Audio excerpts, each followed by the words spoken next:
You know, people say evolution is not a bad philosophy, but at the same time, it was Hitler's religion during the Third Reich in Germany. Hi, my name is Eric. In this next seminar, Dr. Hovind exposes some of the terrible things that have been done in the name of evolution.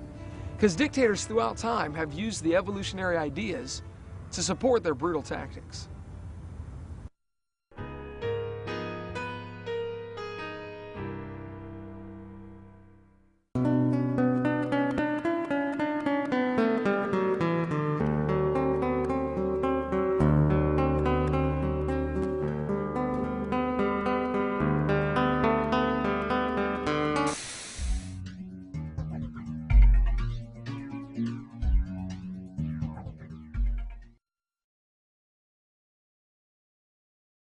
I taught high school science for 15 years, and now for 14 years I've been an evangelist traveling and doing seminars on creation, evolution, and dinosaurs.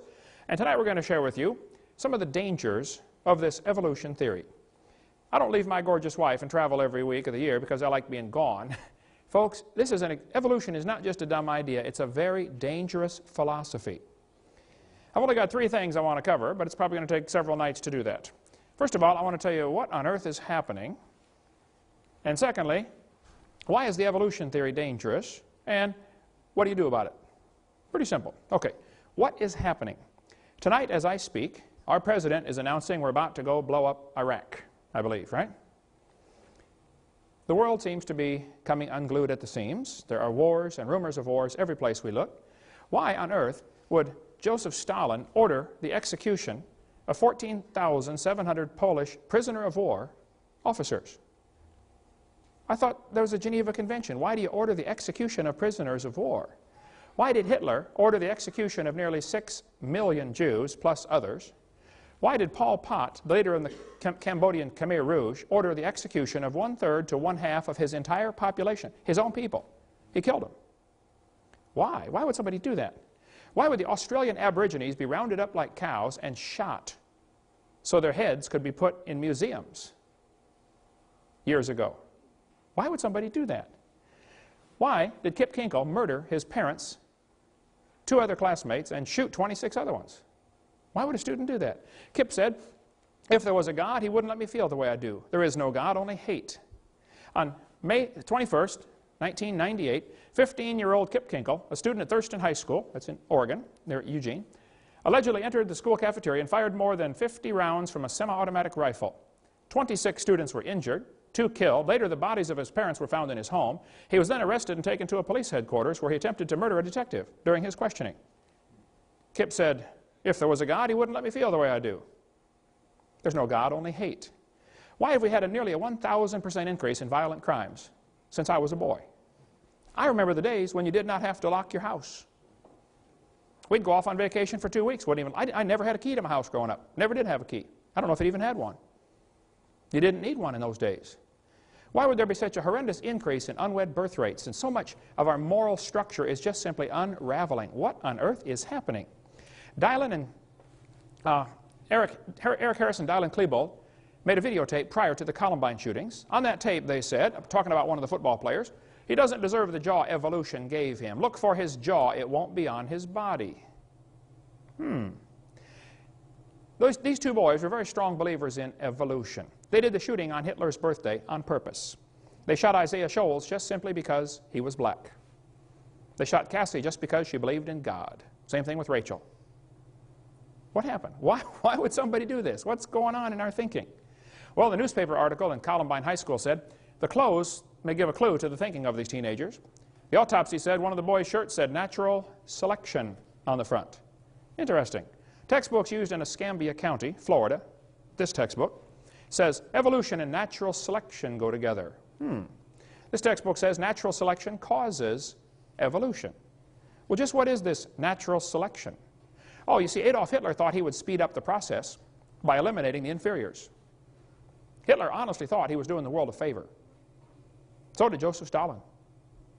So did Pol Pot. Why do people do these things? So what is wrong with our thinking? Right after the Columbine shooting, almost instantaneously, 5 more students from within the Springfield School District were arrested for threatening to murder students. principals, or teachers. In the adjacent school districts, more students were arrested for violent threats, and in one case, an elementary school boy shot 5 of his classmates with a BB gun. Could it possibly be that what we're teaching them is causing this behavior? You know, what you believe determines how you behave. If you're raised up in a head-hunting society, and you're taught from the time you're a boy, if you go off to war and shoot somebody, you ought to kill him and cut off his head and eat the brains because you get his spirit. I mean, if you really believe that, guess what you're going to do when you go off to war?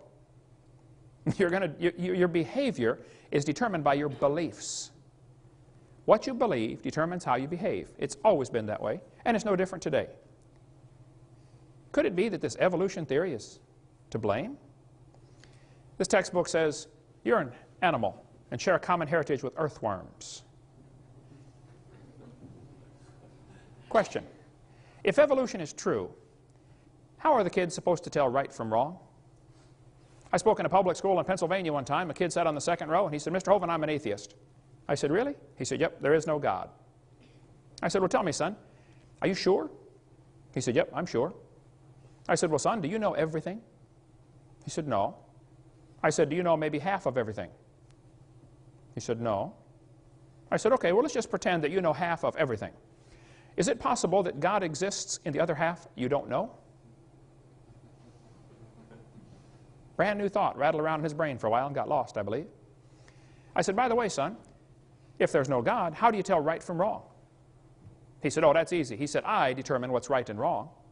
He said, "I'm the God of my own universe." I said, "I'm glad to hear about that, son, because I'm going to shoot you in 5 minutes." He said, "You can't do that." I said, "Oh, yeah, I can. You see, I'm the God of my own universe." And I decided it's fine for me to shoot you. Question: exactly how do we tell right from wrong?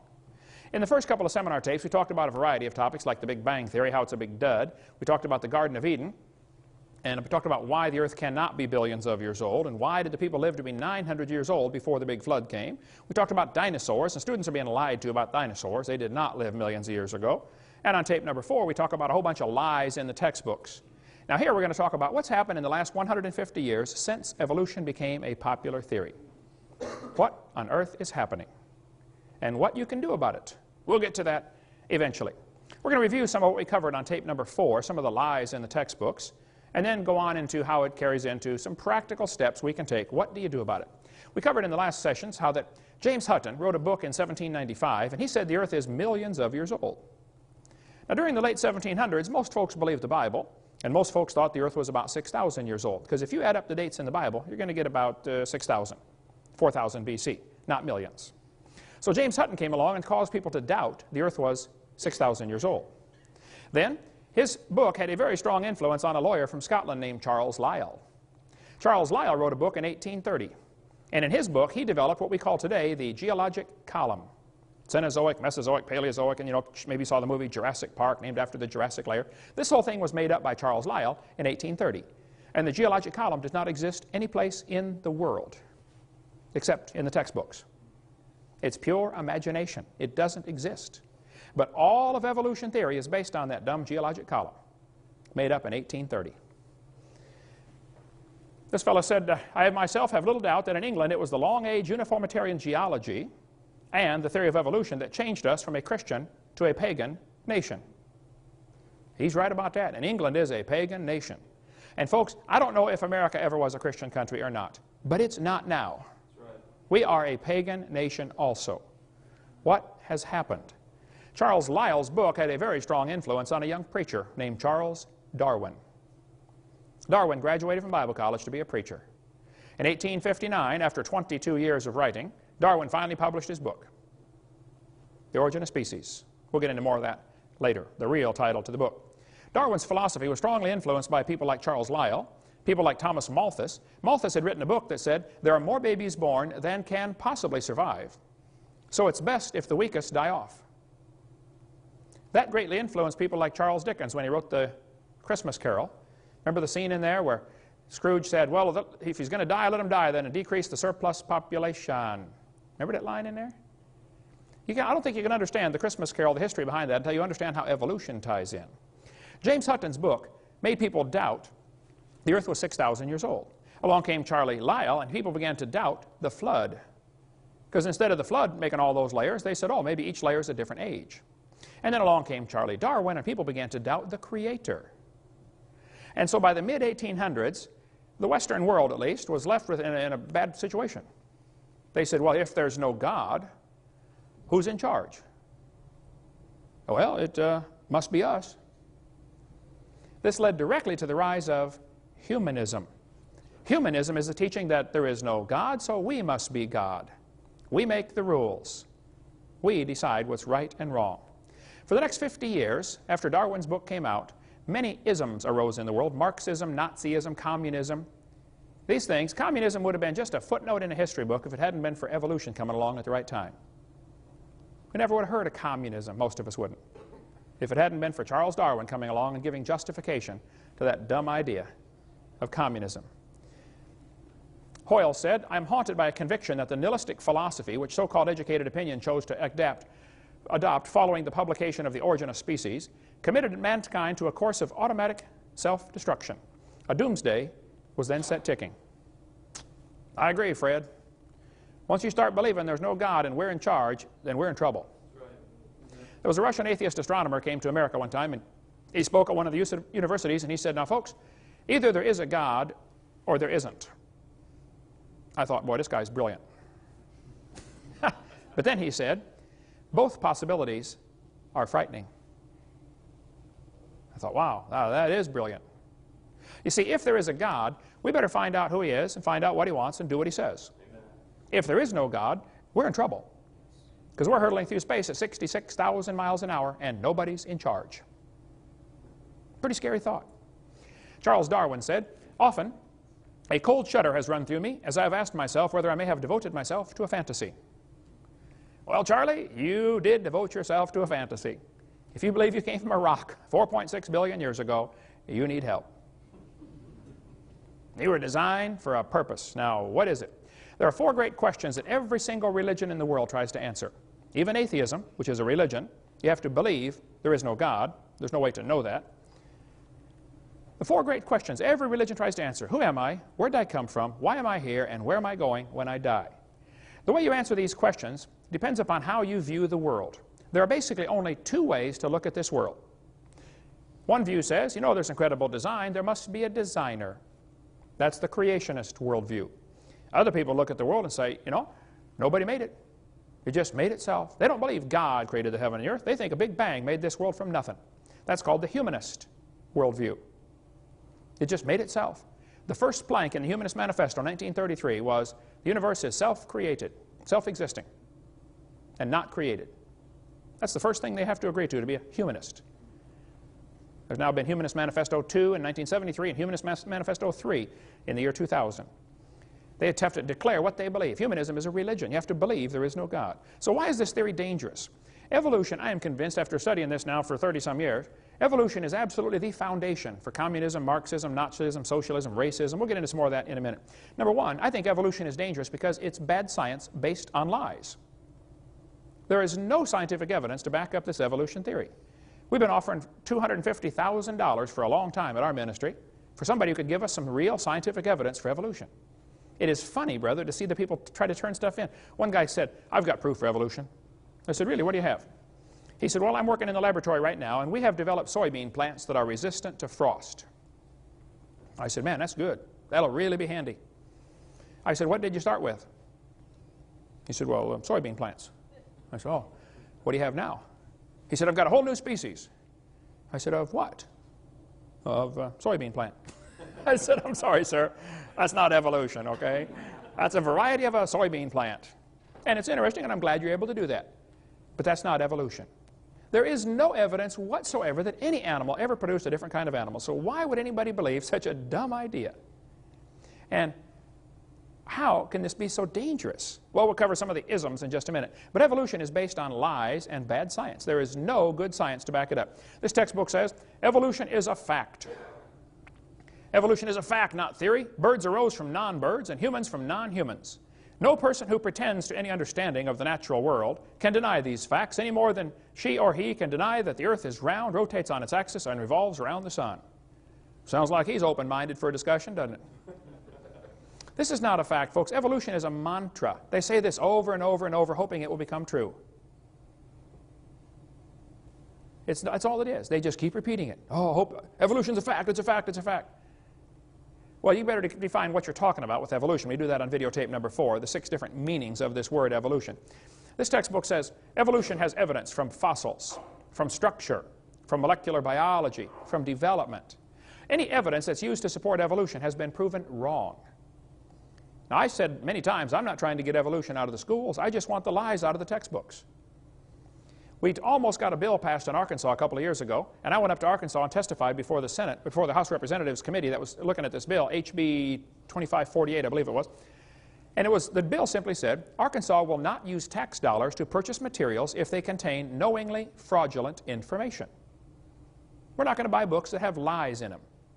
And it gave a few examples, like some of the examples I gave in my seminar. If it says the embryo has gill slits, we're not going to buy it. I stood up and testified for 45 minutes before this committee. After I got done, the ACLU lady, woman I mean, she got up and she said, folks, this is obviously an anti-evolution bill. One of the representatives said, ma'am, evolution is not mentioned in this bill. All this bill says is we're not going to buy books if they have lies in them, and these things are lies, so we're not going to buy that book. How can you say this is an anti-evolution bill? And she said, everything mentioned in this bill is used to support the evolution theory. And the guy said, well, ma'am, is it true that these things mentioned here are false? She said, well, yes, but obviously this is an anti-evolution bill. She knew full well. If you took all the lies out of the textbooks, there would be nothing left to support the evolution theory. I was in a debate one time at University of West Florida.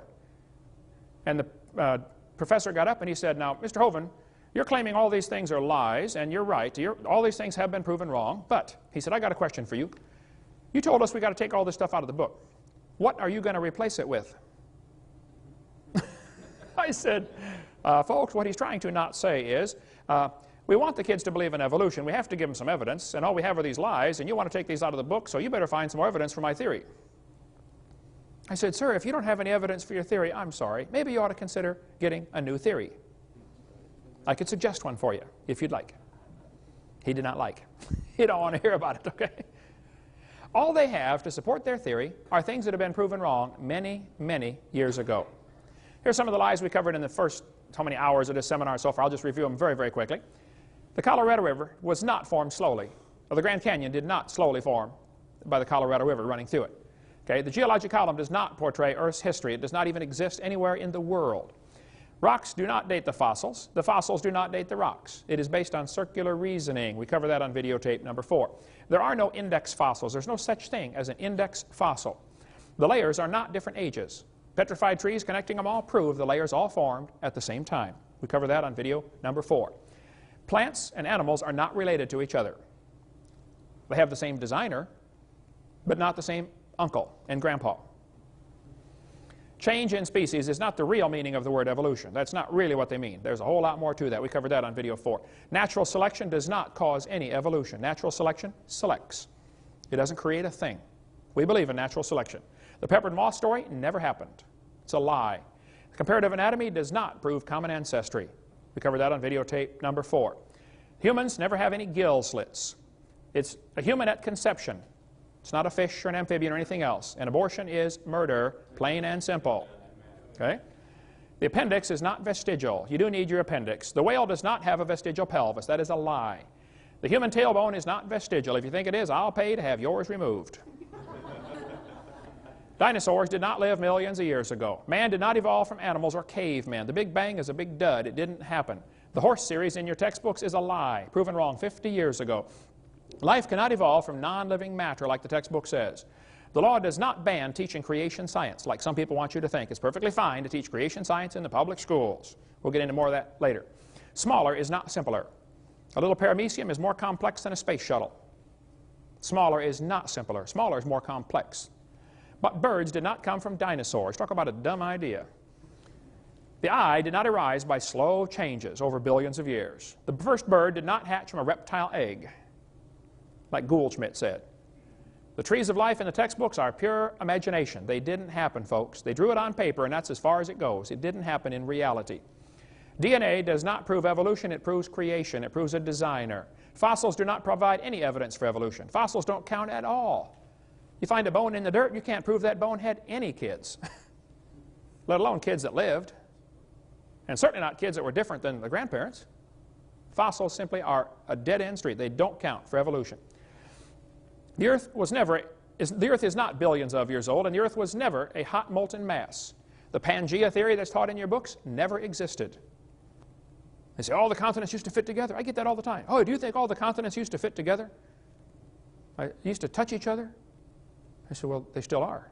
Just the low places are full of water. I mean, the continents are still connected, you know. What do you mean, did they? Hello. They still are.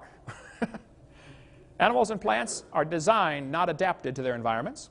There are no simple living organisms. Life did not arise 3.5 billion years ago like the textbook says. The sun did not form before the earth like the textbook says. Scientists have not made life in the laboratory. Snakes do not have vestigial legs. The earth never had an oxygen-free atmosphere like the textbook says. No animal is related to any other kind of animal. DNA is more than just chemicals. It carries information. Mutations do not improve the species. Similar bone structure does not prove a common ancestor. It proves a common designer. Amino acids do not prove relationships. Humans are not related to chimps. Darwin did not prove evolution. Textbooks do not teach kids to think critically. They teach them to not think at all. Arranging animals on paper does not prove a thing. Archaeopteryx is not part reptile. It's 100% bird. Feathers did not evolve from scales. It's not just the religious fundamentalists who disbelieve in evolution. Most folks disbelieve in evolution. Evolution is not a light which illuminates all facts. There is no evidence for the magnetic reversals at the ocean floor. The Constitution does not discuss separation of church and state. It does not discuss that. The Supreme Court did not ban creation. Let's give a little bit of the history of what really happened. In the 1800s, almost all the textbooks were thoroughly packed with information about creation, Christianity, godly teaching. Kids memorized Bible verses. I remember in public school in Illinois growing up, we memorized Bible verses and said prayer every morning. Didn't hurt the kids a bit. Helped them quite a bit. Back then, kids got in trouble for their own spitwads. Today, it's for bringing guns and shooting people.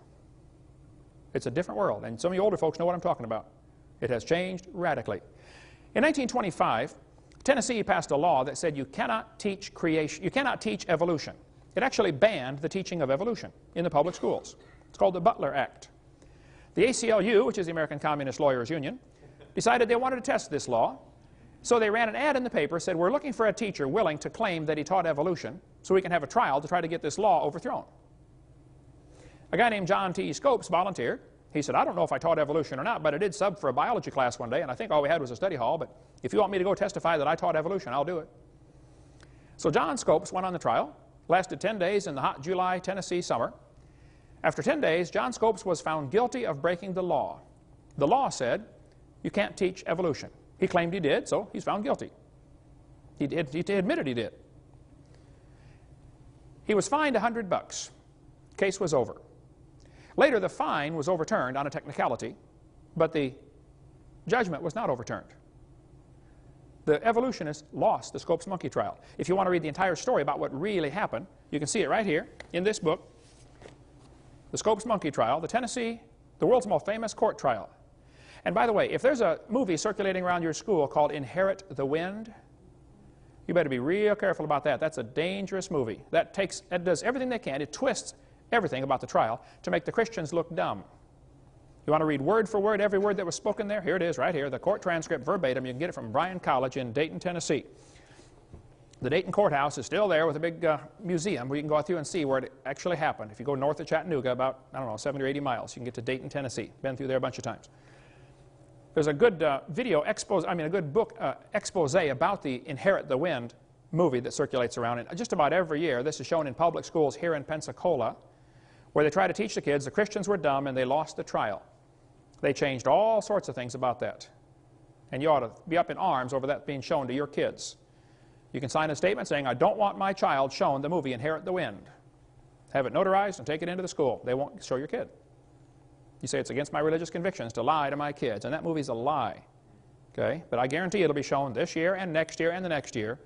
I saw it about 4 times growing up before I realized what a lie it was. You want to get the material from Bryan College, there's their phone number, or from George Serrell, who has an excellent article about the Inherit the Wind, what really happened in the book the real trial compared to the Inherit the Wind movie, which is just baloney. Or you might want to get the book Ride to Glory. You can get it through our ministry. I don't read novels much, but this one is incredible. This guy said, what if the Scopes trial was redone now, in the 21st century, at a modern university? Whew. Brother, I couldn't put it down. I mean, I read a lot of books, but this one, I never should have started it, man. I couldn't. I didn't sleep for 4 days trying to finish that. I wasn't quite that bad, but in 1968, the last law banning evolution was overturned. Now keep in mind, there were many laws against teaching evolution until 1968. There's never been a law against teaching creation. The laws banned evolution. In 1980, the state of Arkansas passed a law and said, we want balanced treatment. If the teacher teaches evolution, they must also teach creation. Give it balanced treatment. The court in Arkansas, 8th Circuit Court, I believe, struck that down and said, no, this law is unconstitutional. They didn't say you couldn't teach creation. They just said you can't demand equal time. And the atheists started going around saying, see, you can't teach creation. That's not what the law said. It's not what the court said. They never said you can't teach creation. They just said you can't require that the teachers teach creation.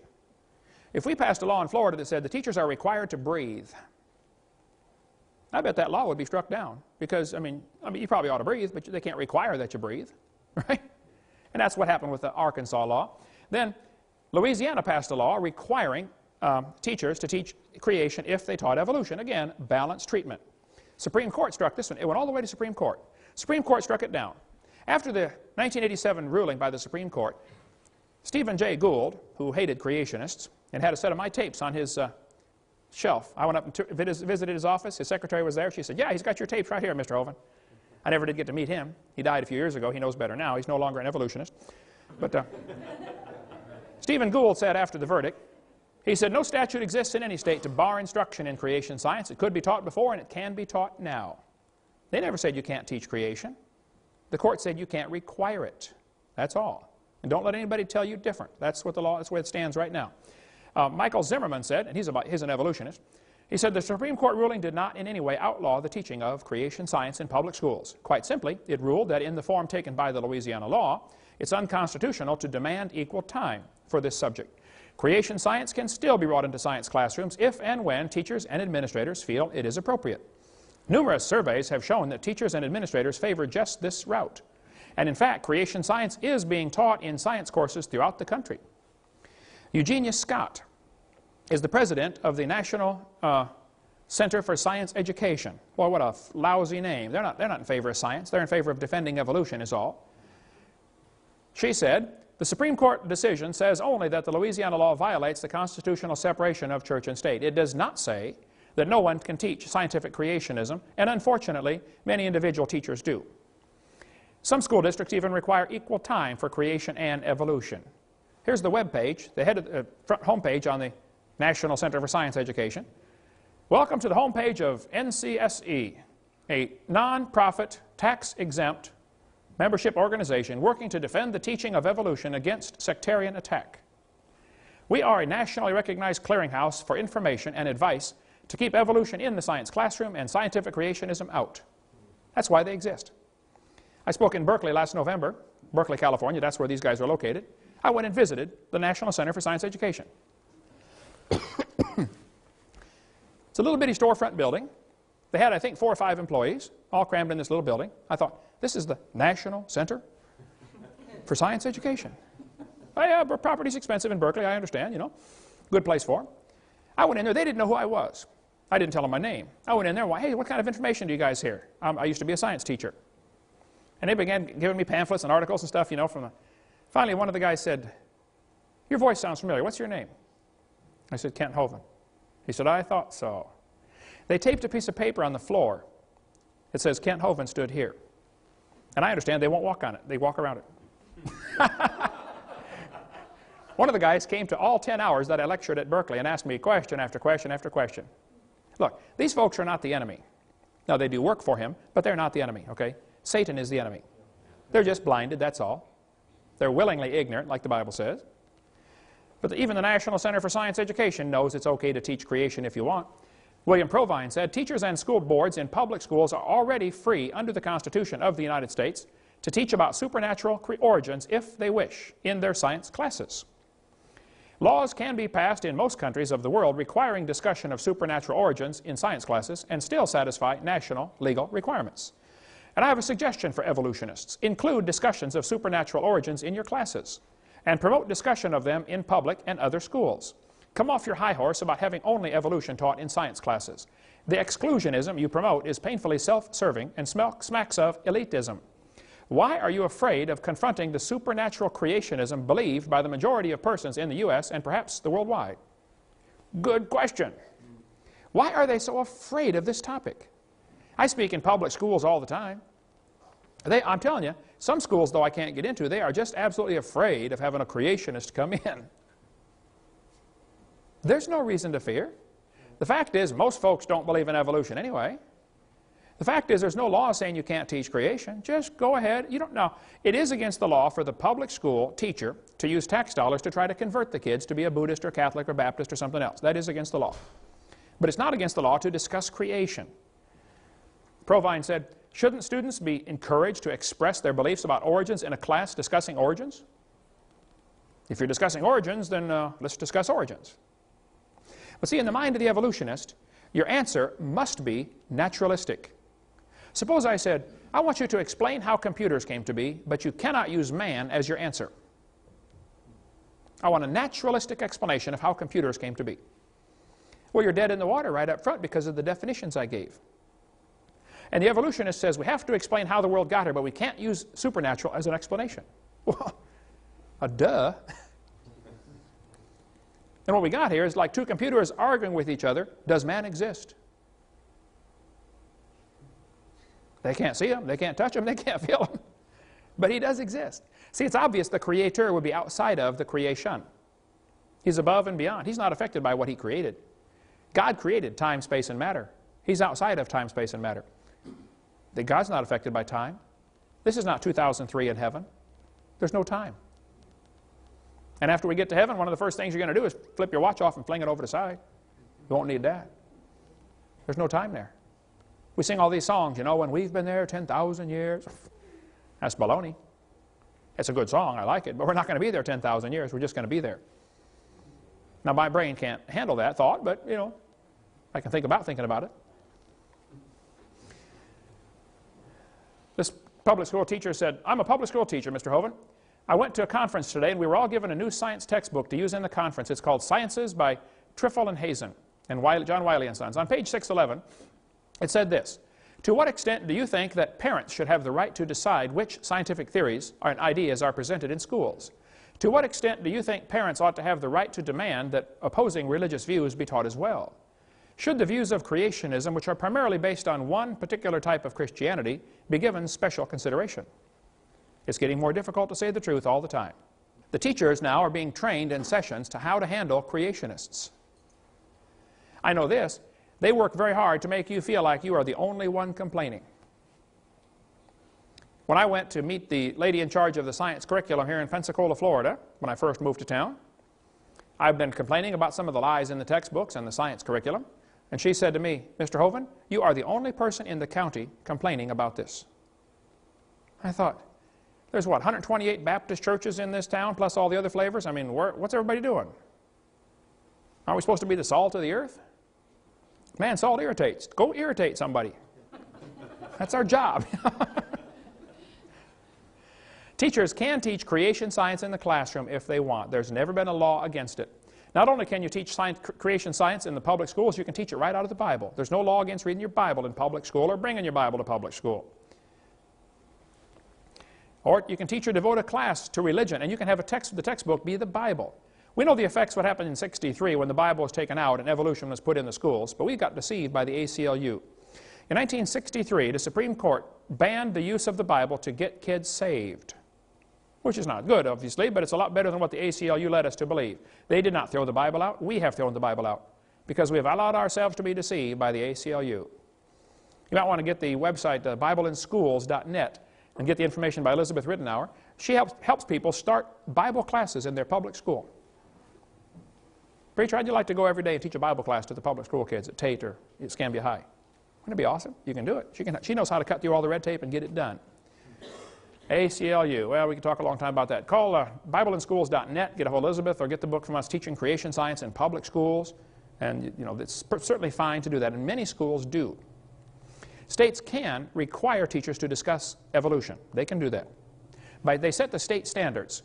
The state school board or the legislature will rule and say, this is what we want the kids to know by 3rd grade or by 5th grade or by 7th grade. They have state standards. And they sometimes include evolution. The kid must know about evolution by 8th grade. Now the problem is, the atheists are really good at packing that committee. That way you only have to have 5 or 6 atheists in the whole state, and you can control what all the kids are learning. And then the Christians wait till the books are chosen to meet the standards and get in the classroom, and then we complain about the books in the classroom. You're about 3 years too late. State standards are going to be selected for Florida textbooks in the next 2 months. This is the time. It'll affect the books that they buy in '94, September '94. Now is the time to do something. The states cannot require them to discuss creation. It's already been tried many times. And I've seen so many people waste enormous time and money on an effort trying to force creation into the schools. I'm telling you, you're wasting your time. It's not going to happen. And the atheists love it when a campaign gets started to say, we're going to make the schools teach creation. They love that. They just let you spend all your money and waste all your time and then defeat you in the last 5 seconds. You're not going to go anywhere. The teachers may discuss creation if they like in their class. They've always been allowed to do that. You might want to get a hold of the website textbookreviews.org. Mel Gabler. They've for 40-some years have been doing research on public school textbooks and what's being taught. Mel said, the courts allow states to require discussing scientific weaknesses in evolution theory, but not requiring discussing evidence for creation. You can't make the teacher talk about creation, but you can require them to talk about the weaknesses in the evolution theory. That's a start. In the landmark decision back in 1963, the court held, it certainly may be said that the Bible is worthy of study for its literary and historic qualities. Nothing we have said here indicates that such study of the Bible or religion, when presented objectively as part of a secular program of education, may be effected consistently with the First Amendment. Supreme Court said, the Bible may constitutionally be used in an appropriate study of history, civilization, ethics, comparative religion, or the like. Eighth Circuit Court ruled and said, permitting public school observances which include religious elements promotes the secular cause of advancing the students' knowledge and appreciation of the role our religious heritage played in the social, cultural, and historical development of civilization. Teachers already possess the flexibility to present a variety of scientific theories about the origins of mankind and are free to teach any and all facets of this subject, 1987 Supreme Court. The court further ruled, teaching a variety of scientific theories about the origins of mankind to school children might be done with a clear secular intent of enhancing the effectiveness of science instruction. California State School Board said, discussions of any scientific fact, hypothesis, or theory related to the origins of the universe, the earth, and of life, the how, are appropriate to the science curriculum. They're telling their teachers, if you want to talk about creation, do it. Can't be more clear than that. If you want to keep up on the latest of what's happening in education, you might want to watch the video, Crisis in the Classroom, from Eagle Forum, Phyllis Schlafly's organization. Now, I would disagree with Phyllis on several philosophical things, but I think she's got done a great job with this video here on what's happening. So what people say, what about the separation of church and state? Doesn't the Constitution say that? There's no such phrase mentioned in the Constitution. That phrase is found mentioned in a letter that Thomas Jefferson wrote to the Baptist Association in Danbury, Connecticut. The Constitution does not talk about separation of church and state. That's a lie. Jefferson said, the First Amendment has erected a wall of separation between church and state. That's from his letter, not from the Constitution. By the way, this wall is a one-dimensional wall. It keeps the government from running the church, but makes sure the church Christian principles will always stay in government. Go see David Barton's excellent website, wallbuilders.com. If you want to get more on how all the Founding Fathers believed the church had to influence government or government would go corrupt. Well, it's happened. What's happened over the years, several different people have taken upon themselves to survey the textbooks and see how much evolution is in this book. These guys did a survey of all the biology books used in 1991, and they found out the one used by Merrill, called Biology and Everyday Experience, only had 2.9% of the text devoted to evolution. It really wasn't talked about much. However, HBJ had 15.6%. They really crammed evolution down the throat of those kids. I've seen books today that have nearly 30%. Well, if I was on the committee to select textbooks this year, I would pick the least poisonous book I could find. And then I would write to the publishers of the other ones and say, hey folks, we did not pick your book this year because, and spell out your reasons. And then I would write to the one I did pick and say, hey fellas, we did pick your book this year because you got the least amount of evolution. However, we would like that out also. And we want to warn you, if we find another one next time that has less, we're going to buy them. You see, folks, there's only one language these textbook publishers speak. The only language they speak is money. Now, if you were the CEO at HBJ, Harcourt Brace Jovanovich, and you got letters from all over the country from people saying, hey, we did not buy your book this year because guess what you're going to do next year? Only language they speak, brother. If you want to get an excellent book on some of the lies in the textbooks to see what you ought to be watching for, get this one here by Jonathan Wells, excellent book on icons of evolution. Or you may want to get the book by the Gablers. They've spent 40 years discussing lies in the textbooks and what you can do about it. Excellent ministry in Longview, Texas. Go to textbookreviews.org or to crsc.org. They've got a newer review of the more modern textbooks. Mel wrote me a letter, said, Dr. Hovind, thank you for using our book. What are they teaching our children? You'll be interested to know that in the 39 years of work, we've never seen publishers so sensitive or schools so receptive to our textbook reviews and ranking. We're pleased to recommend Harcourt Scott Forsman Elementary Science. They are much less dogmatic on evolution than the others we reviewed. Mel says the publishers are scared to death of their letters of recommendation because they know the sales of those that aren't recommended plummet in the States. But here's what happens. They only work in Texas. Texas is one of the largest publishers of largest buyers of textbooks in the nation. So the publishers will publish all these books, you know, spend millions of dollars publishing these books. They try to sell them. If Texas doesn't buy them, do you think they're going to burn them? No, they're going to go peddle them off in some other state that's not looking. The Gablers have a crew of folks. They'll help find errors in the textbooks. Like a book might say, you know, George Washington was Abraham Lincoln's vice president or something like that, you know. Dumb stuff. And they're not about to throw that book away. I mean, they spent a lot of money printing that thing. Nice, beautiful paper, you know, colored pictures. They're going to find some state that's not looking. So if you're in some state other than Texas, you better really be on the lookout. Get a hold of the Gablers, and they'll tell you which ones to watch for. And they work on a donation basis, and don't be a tightwad with them. Send them $50 and say, here, send me your letters of recommendation. Adolf Hitler said, let me control the textbooks, I'll control the state. What's in these books anyway? And what can I do to fix this problem? Well, this chart shows how the atheists have rated the different states in America and how well they teach evolution. They think here in Florida we're doing a lousy job of teaching evolution. Yay. They think the folks in Minnesota, where I was yesterday morning, are doing a wonderful job teaching evolution. You ought to be ashamed of yourself in Minnesota. Get that junk out of your textbooks, okay? You can get creation materials and put them in your library. Bert Wagner up in Iowa, knows how to cut through all the red tape and get this done. Get a hold of Bert and say, well, how do I get public schools to accept creation books? One guy wrote me a letter and said, Dr. Hovind, your video series was bought for our local high school, Waverly High, in Ohio. When I went to check out video number 5, I found someone had hidden the box of seminars and debates unopened and underneath a desk by a back wall.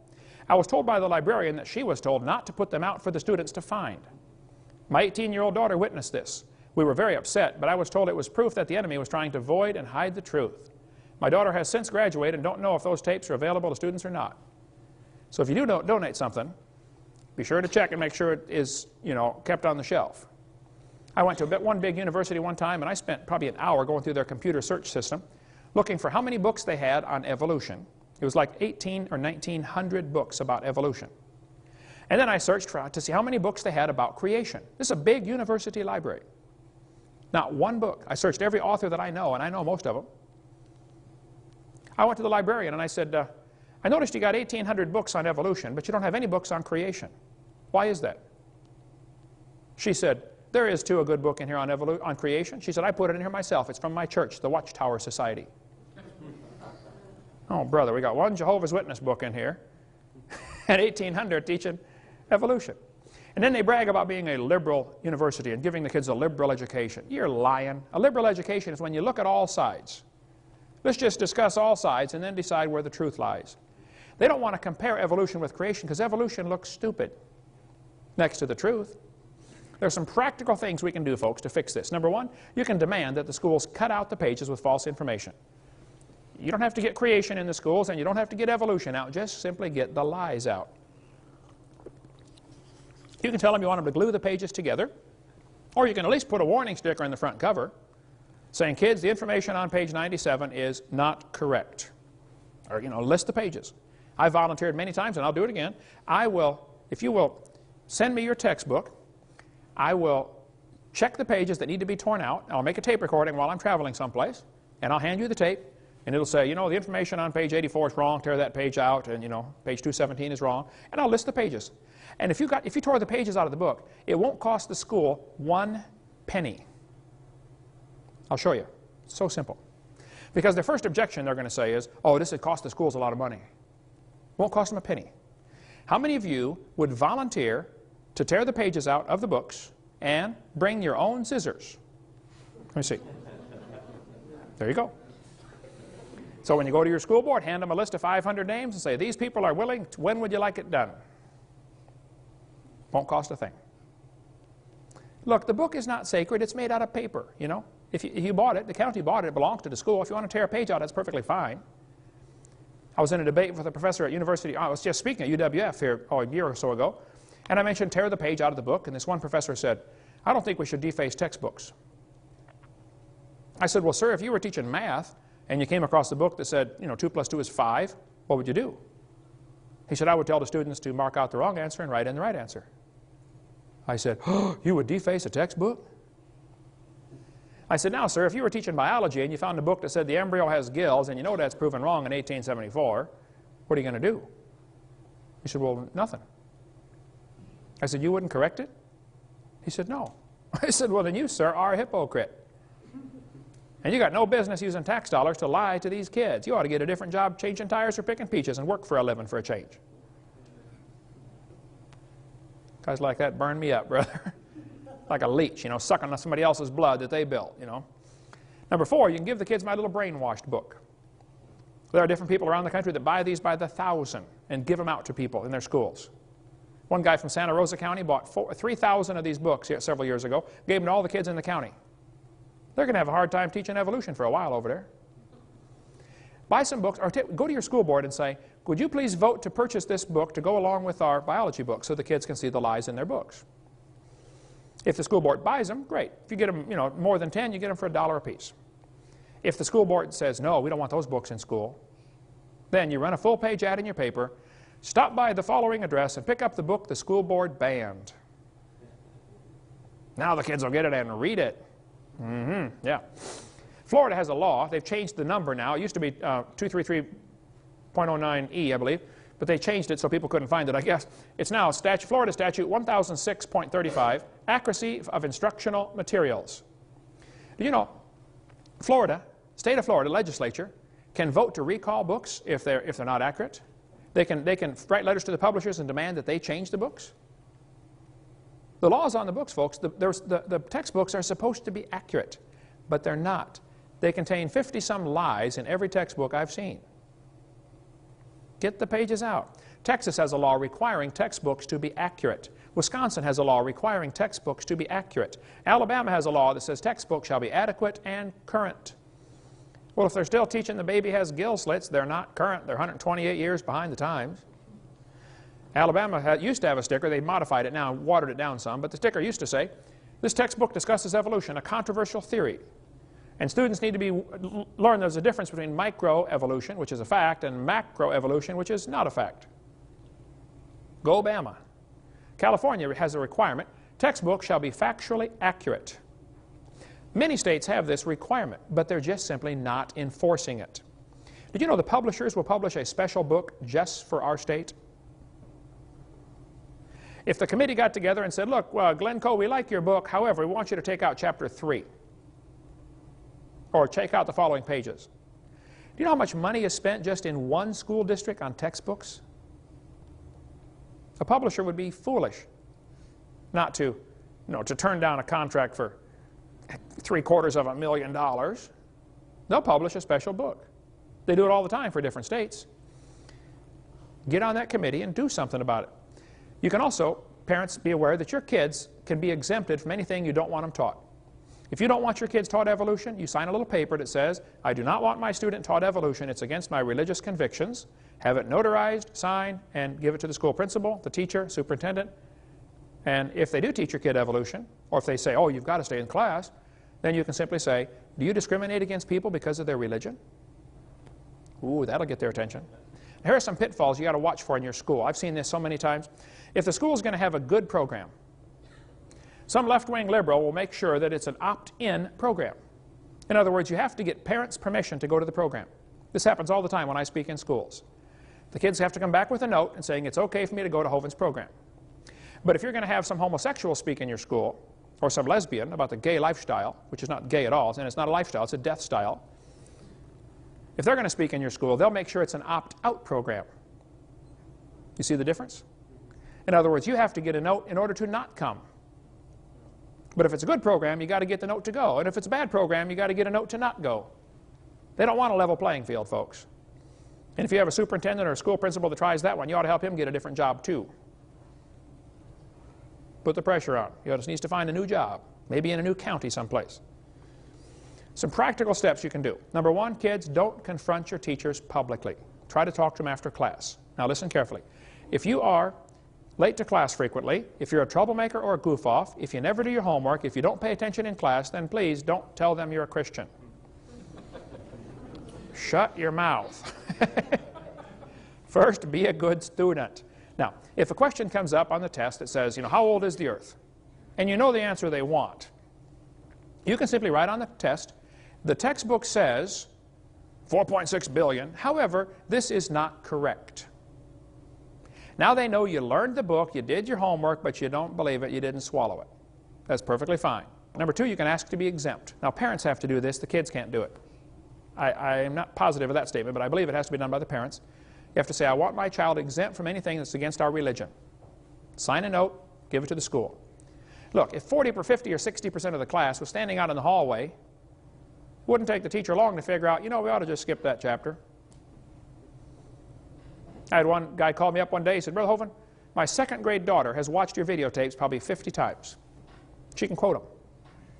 I don't know why kids watch the same tape over and over and over and over. He said, my second grade daughter's teacher just called me. And she said, sir, every time I talk about something in the class having to do with evolution, your daughter stops me and says, teacher, nope, that's not right. And the teacher said, I just want you to know, I'm going to skip evolution for the rest of the time this girl's in my class. Amen.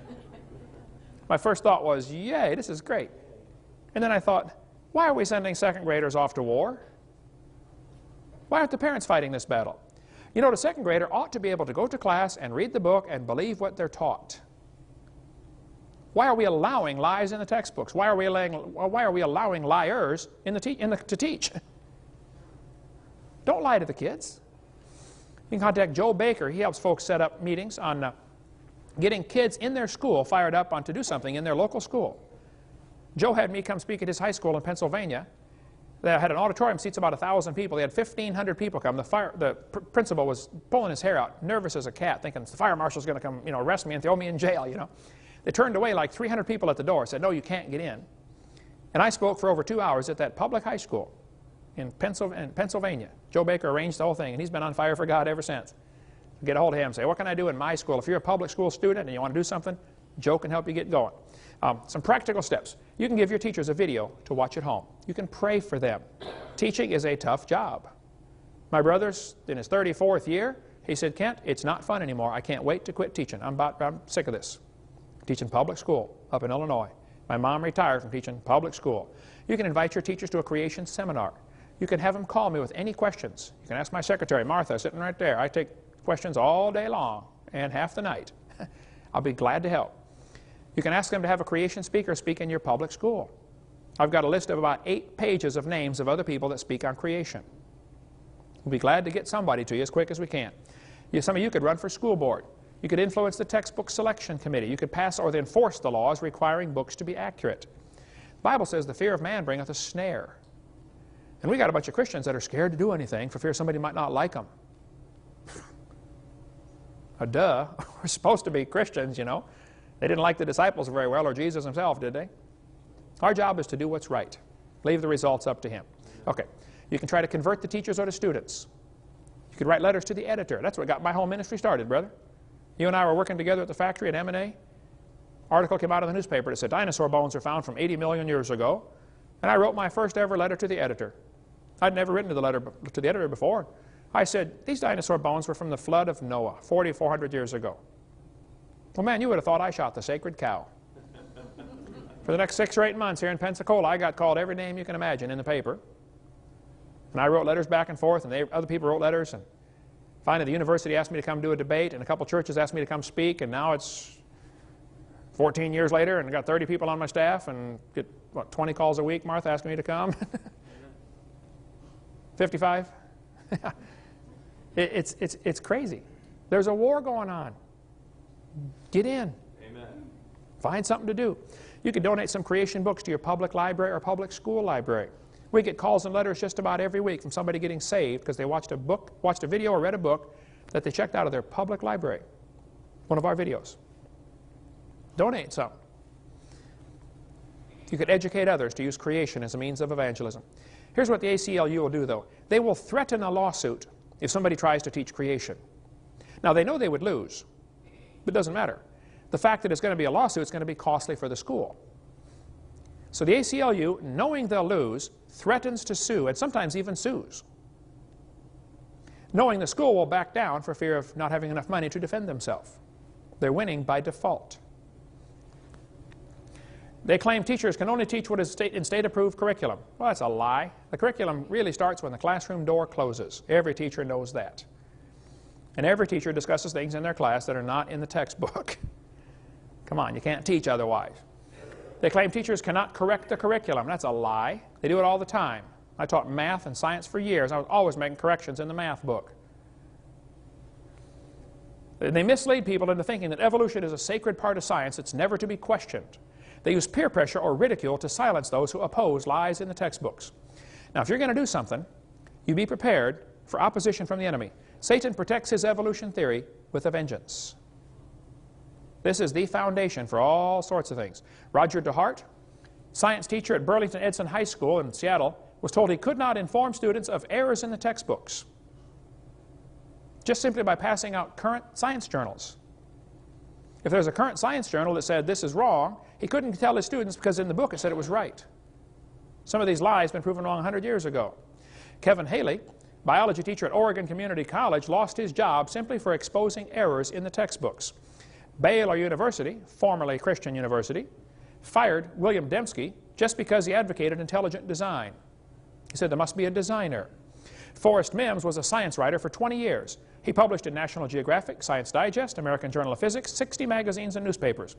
He was denied a job as science writer, or writer for Scientific American, simply because he was a creationist.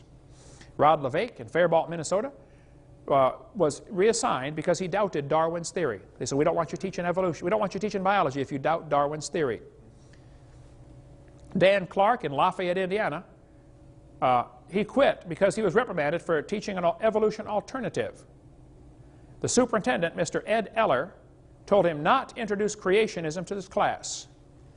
Well, Mr. Ed Eller, you need to get a different job.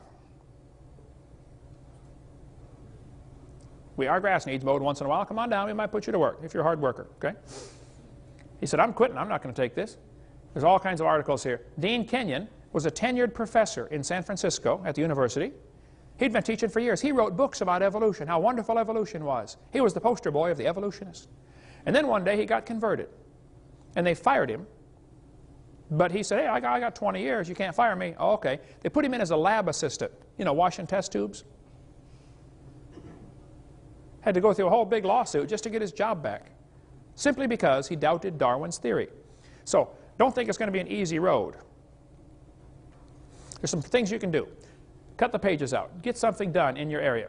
There's all kinds of practical steps. You can watch our video 4 for other stuff like that. All right. Why is this theory dangerous? It's dangerous because it's bad science backed up by lies. Number 2, it brings forth bad fruit. All the effects of evolution that I know of are evil and wicked. We teach the kids they're an animal. We teach them there's no moral standard, there's no absolute. What do you expect?